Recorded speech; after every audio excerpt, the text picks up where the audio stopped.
order. Kailangan natin ng pira. Ang dami nating bayarin. Paano na yung inutang mong tuba? Yung karne. Saan tayo pambayad doon? Isa na naman, pagkatapos na lang ng pista. Huwag ka ng maraming satsat dyan. Kunin mo na lang yung 7 nyug doon at kudkurin mo para naman may ambag ka.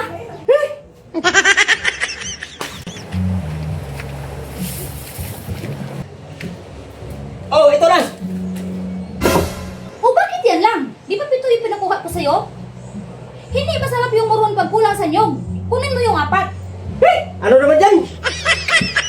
Damo ka pa.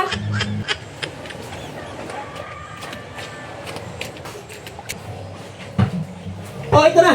4. May balat pang isa. O sige, biyakin mo yan. Pagkatapos, kudkurin mo lahat. Ay!